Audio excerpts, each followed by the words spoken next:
চলে এসেছি লাঞ্চ করব বলে। তো চলো লাঞ্চে কি রান্না করেছি। আমি তো ভাতই রান্না করি নাই, ভাত রান্না করি নাই। দেখো বন্ধুরা, আমি ভাত খেতে আসছি, দেখো ভাতই রান্না করি নাই। ভাতে তো জল হাঁড়িতে, আমি তো রান্না করি নাই ভাত। তো যাই হোক, আমি ভাত রান্না করি নাই সত্যি। ছি ছি ছি, চ ভাত বসাই তবে এক ফোঁটা মনে করেও দিস নাই। ছি ছি ছি, জানো বন্ধুরা, আমি ভাত রান্না করি নাই, খাওয়ার জন্য আসছি।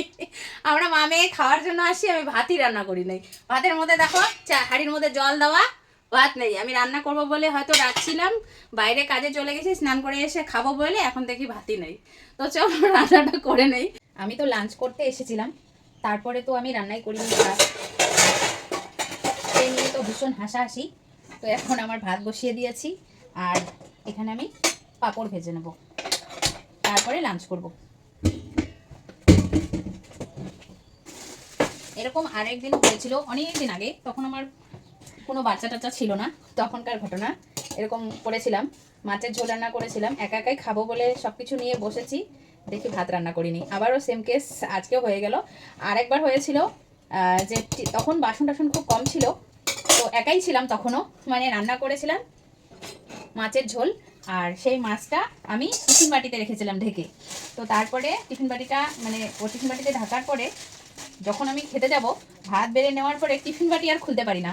তো এই একটা হাসি, সত্যি তখনও আমি একাই হেসেছিলাম, আজকে আমার সাথে আমার মেয়েও হাসছিল। আজকেরটা যেন অন্যরকম, অনেক বছর পর হলো। আর তখন আমি একাই ছিলাম, আজ থেকে 15-16 বছর আগের কথা বলছি। তখন এরকম দুটো ঘটনা ঘটেছিল, তা আজকে তোমাদের সাথে শেয়ার করলাম। আজকে এই ঘটনার জন্য আমার শেয়ার করতে মানে মনে পড়ে গেল হঠাৎ করে।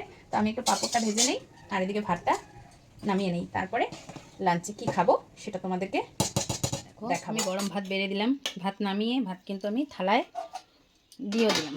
তো আর কি রান্না করেছি দেখো। অনেকে ভেন্ডি বলে, অনেকে ঢ্যাঁড়স বলে, আমরা এটাকে ভেন্ডি বলি, আর কাঁঠালের তরকারি। চলো কাঁঠালের সবজিটা দিয়ে দেই, শুকনো হয়ে গেছে একদমই।